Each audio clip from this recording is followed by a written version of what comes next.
You've been lied to about the pyramids. They weren't built by slaves.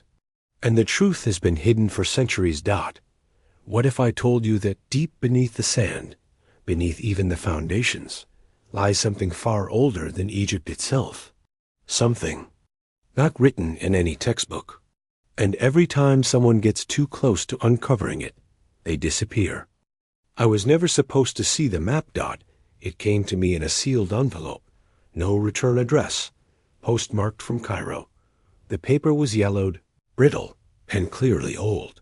But what was drawn on it didn't match any known cartography of Egypt. Not exactly. The pyramids were there, yes, but not where they should have been.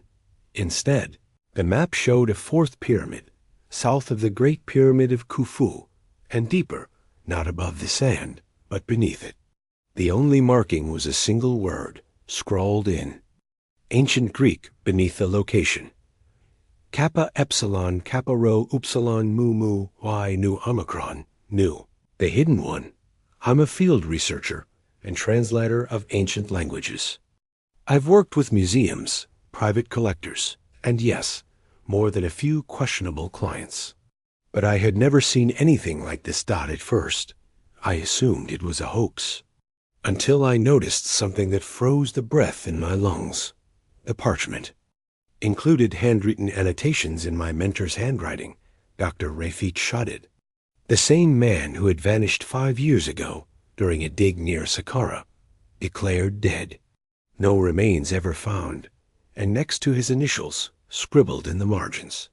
They lied about everything. This pyramid isn't just older. It's not Egyptian. Within days, I was on a flight to Egypt. I told no one. I didn't request permits.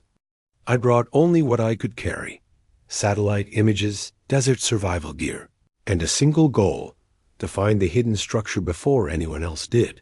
I landed in Cairo at night. The city hummed like it always did. Dust, neon lights, and echoes of something eternal hiding beneath modern life.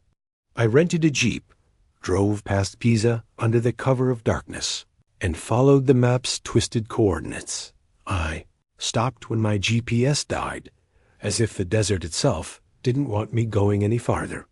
There was no marker, no monument, just endless sand, and a strange magnetic pull in my chest, like my body already knew something was buried beneath me. I used a ground-penetrating radar unit, standard equipment for deep soil archaeology. The display showed nothing for the first 30 minutes. Then suddenly, ping, a geometric shape, too perfect to be natural. A chamber, then another. Then a long corridor that extended farther than my scanner could reach. It was real. I set up camp, unable to sleep. The wind was unnaturally still. No insects. No stars. The sky above was clouded in a haze, though the weather forecast was clear. As I lay in my tent, I began to hear it. A deep rhythmic pulse coming from beneath the ground. Not mechanical. Not seismic. It felt like breathing. In the morning, the sand had shifted. Right above where the scanner had detected the entrance, there was now a small sinkhole, perfectly round. No tracks around it, no footprints. Like something opened itself.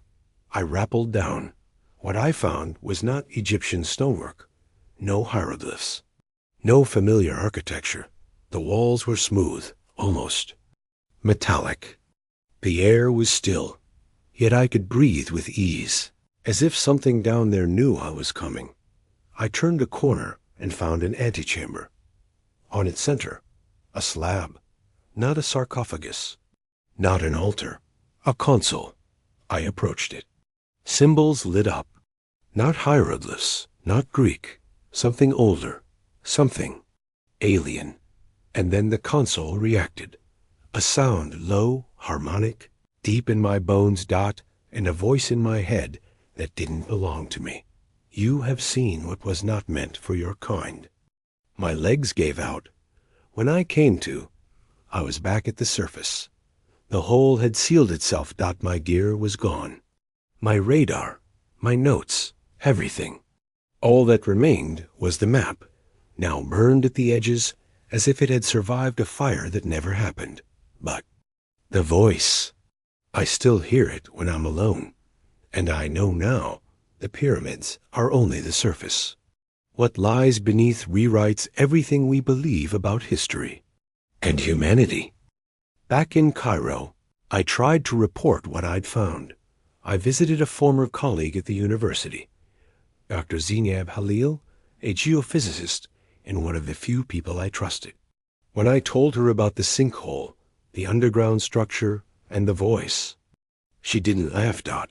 She didn't question my sanity, Dot. Instead, she walked to a locked cabinet in her office and pulled out a small hard drive. "I think you just found it," she said. "Found what?" "The reason half of our department was shut down in 2017. The hard drive contained data from an unofficial satellite scan commissioned by a European energy firm looking for oil reserves near Giza.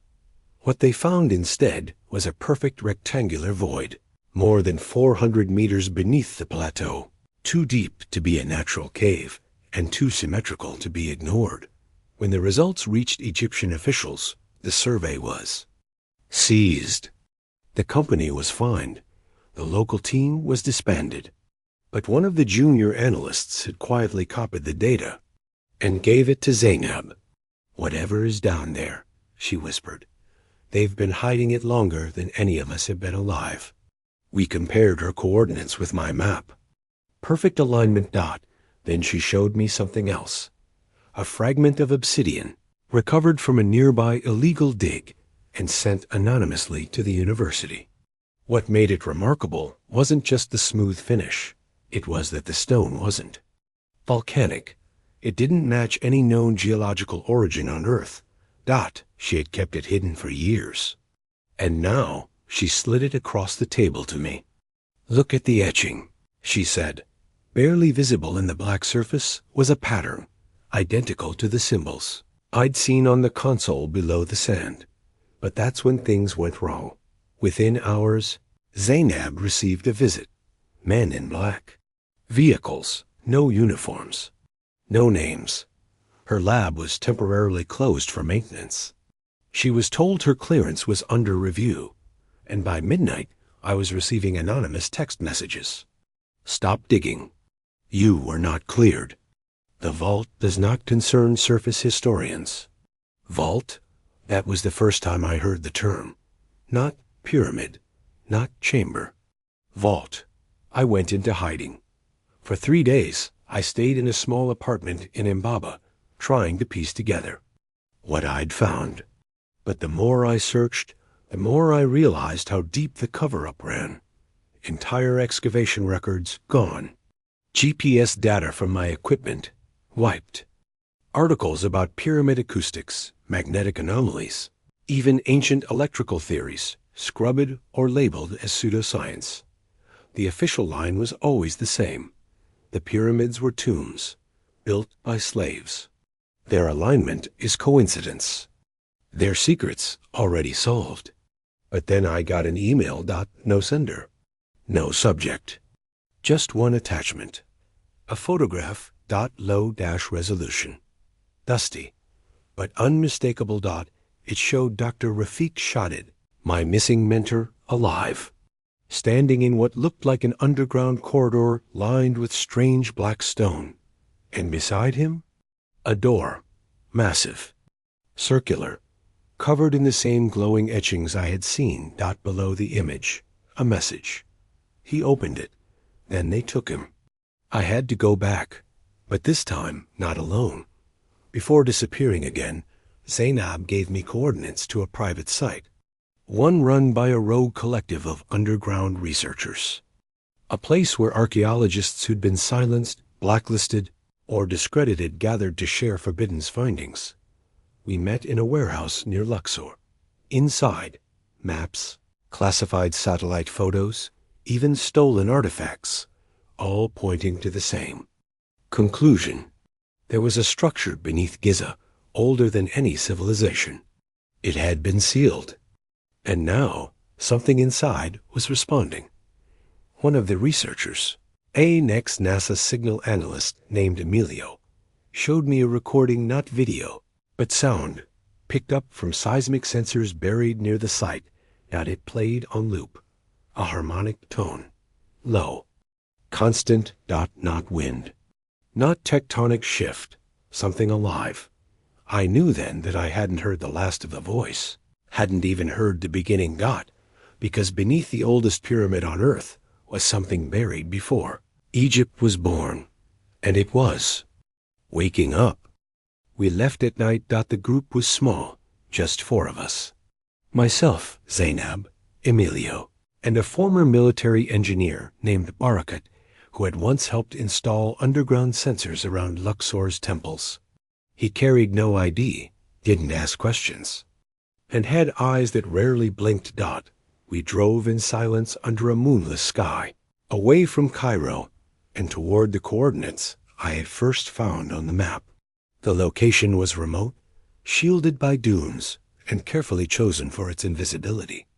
Even drone surveillance would struggle to detect our presence. At 3:21 a.m., we arrived. Nothing had changed since my first visit. Still just sand, still no markers. But we knew what lay below, and we came prepared, with portable drills and geophones. We began searching for the hollow space I had stumbled into days earlier, the chamber that had somehow vanished, sealed itself shut. It took only an hour to find it again. A slight depression in the sand. Pressure variations too perfect to be natural. We excavated slowly, carefully, until we uncovered it. A hexagonal stone plate, flush with the earth. Smooth, black, etched with the same unreadable symbols. Unlike anything found in Egyptian construction. "This isn't stone," Barakat muttered. "This is composite alloy. Engineered." We brushed off the dust. Then it happened again. The low hum. Not from the plate, but the air around it. Like a vibration that passed through the chest, not the ears. The geophones went crazy. Our equipment crackled with static. Then, without warning, the plate began to glow. Blue. Faint, but unmistakable. And just like before, a voice, not audible, not external. Inside our minds. Second contact verified. Passphrase requested. We all froze. Zainab whispered, "It's waiting for something." Passphrase? I asked.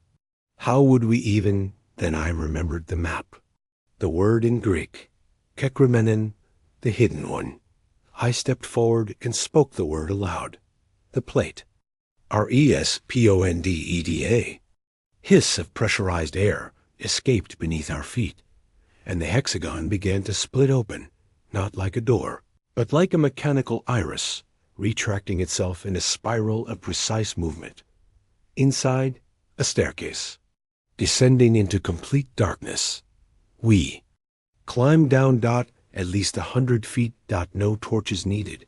Faint blue lights pulsed along the walls, like veins. The material wasn't rock. It felt warm to the touch, like it was alive. And the walls were curved, smooth, with no visible seams.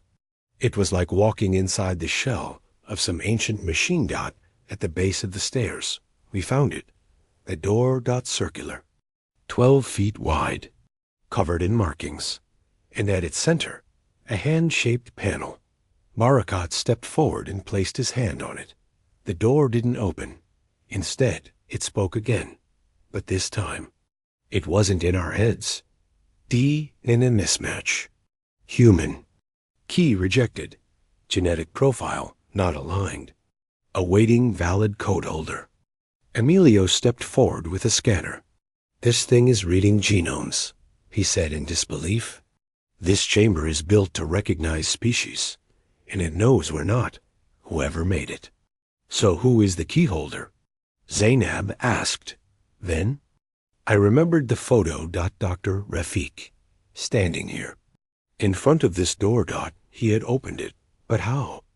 We turned back, determined to bring the photo's metadata to a lab for further analysis. But just as we reached the stairs, The lights went out. The hum turned into a pulse, and the door began to turn. Not open, rotate, and something on the other. Side shifted. We didn't wait to see what it was. We ran at the surface. Dawn had broken, but the sand around the site was no longer undisturbed. Dozens of tracks now circled the entrance. Not human, and not all of them had feet. We didn't speak on the drive back. The tracks around the excavation site haunted us. Some were long and narrow, like dragging limbs. Others were circular, smooth, perfectly symmetrical. No toes, no boot prints, just imprints that seemed pressed into the sand by machines that shouldn't exist, or worse, by something organic that didn't follow human anatomy. Barakat drove like a man possessed. Zainab sat with her eyes locked on the horizon, holding the fragment of obsidian in one hand and whispering calculations under her breath. Emilio kept replaying the sound file he had captured from inside the vault. Only now, it wasn't just one tone.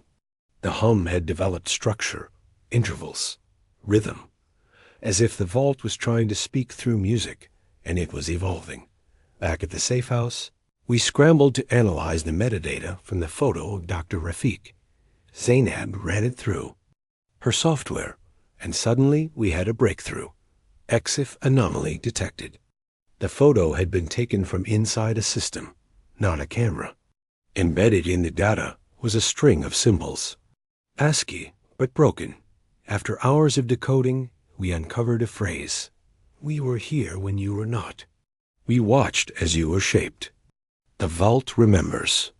It wasn't a message to us. It was a record. A log. The vault wasn't just a structure. It was a memory device. And somehow, Rafik had gained access to its contents. We began searching for clues in every ancient reference we could find. Lost languages, forbidden texts, the pyramid texts, the Book of the Dead, even fragments from the Library of Alexandria that survived in scraps. And that's when we found it, a passage in a 3rd century manuscript recovered from the Sinai. Beneath the stone tombs lie the mouths of the sky things. Not gods, not men. Those who formed the riverbeds and watched the apes rise. They sealed the vault before the flood. That changed everything. Zainab leaned back, eyes wide. The pyramids aren't tombs. They're markers. Markers. For what? I asked. To keep humanity away from what lies beneath. But who put them there? She hesitated, then pulled up a 3D model of the Great Pyramid Khufu. It's been measured down to the centimeter, perfectly aligned to true north. Astronomical precision modern builders struggle to achieve. And now, she overlaid the layout of the vault, the shapes aligned, the inner chambers of the pyramid matched the internal design of the underground structure, as if the Great Pyramid wasn't just a structure, but a replica of what was hidden below. At that moment, Emilio stood up. There's more. He had been filtering the audio tone again. Buried in the wave was a second frequency, faint and barely audible. A sequence dots and pauses. Morse code translated to, your kind was not first. Return the key, or be unmade. Barakat spoke for the first time in hours. We need to go back. Back to the vault? I asked. No, to where it started. The first dig that disappeared? Rafik's original site. You mean Saqqara? He nodded. There's something there they left behind. Something they didn't erase. We arrived at the ruins before sunset. The Saqqara site had been officially closed for safety reasons since 2018. But we knew better. Fences were still there, but the guards were gone. Only silence and dust. Inside the abandoned pit, half covered by tarps, was a tunnel. Ancient, but not Egyptian in design. It curved downward in a spiral, like a shell. No torch soot. No tool marks. At the end, a room, and in the center of that room, a chair, Smooth, black, designed for a body not shaped like ours. Emilio scanned the walls. The readings matched the vault, but this wasn't a second vault. This was a control node. And as we stepped inside, the hum returned, now loud, now undeniable. And a panel lit up. One word in ancient Greek. Asterisk, asterisk, Halling, return. The chair wasn't designed for a human. Its seat was too low. The back curved unnaturally. The armrests stretched farther than our limbs could reach. But most disturbing of all, it seemed to breathe. Not visually, not audibly, but somehow. You felt it inhale and exhale when you got close. Emilio scanned the structure. The material was unknown, non-metallic, non-stone, and not organic. It rejected thermal imaging, magnetic sensors, even X-rays. The chamber was wrapped in some kind of energy field. Not impenetrable, just uncooperative.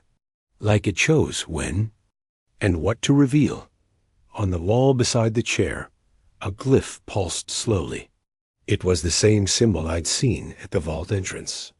The one that had lit up when I said the word Kekrimenyan. Zainab whispered, "It's not a throne. It's an interface." For what? A network.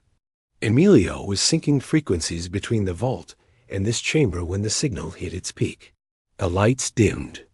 The walls pulsed, and a voice spoke again.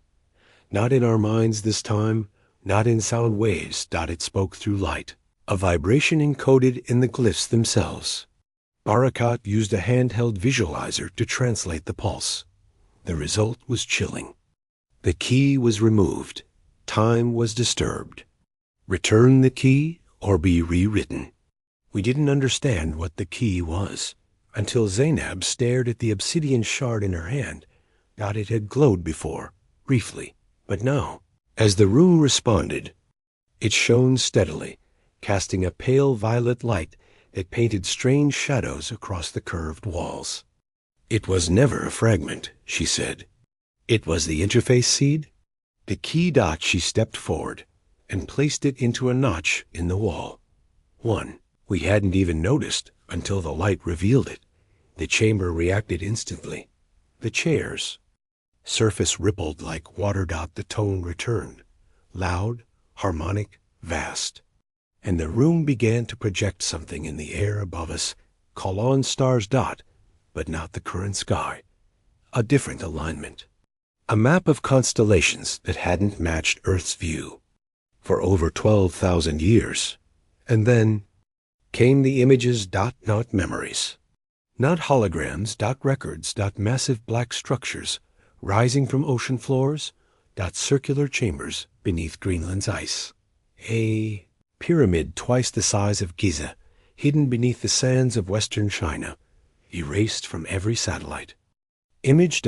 And above them all, a race of beings, tall, symmetrical, luminous, not divine, not monstrous. Just different. They weren't gods. They were engineers. Barakat dropped to his knees. This is pre-civilization, pre-Egypt, pre-human. Zainab's voice cracked. They built the pyramids as anchors, to lock the vault, to stabilize the Earth's resonance. We weren't supposed to open it, not yet. But we already have, Emilio whispered. We've triggered the signal chain. On the walls, the glyphs shifted again. Translated, they read, "The awakening has begun. The Earth will realign. Humanity must choose integration or silence." The key retracted into the wall. The chair solidified. The stars vanished. And the tone ended. Silence. We left the chamber in darkness. Each of us changed in ways we didn't yet understand. We had touched something older than our species, something buried for millennia, not because it was forgotten, but because it was waiting, not waiting for us to mature, to stumble close, to knock on the vault and listen. Now we have, and whether what answers is friend or foe, we'll soon find out, because The pyramids weren't built to honor the dead. They were built to protect the living from what lies beneath. History is written by the victors, but truth is buried in stone. If this story made you question everything, subscribe for more forbidden knowledge. Drop a comment. Do you think the pyramids were built to hide or to protect?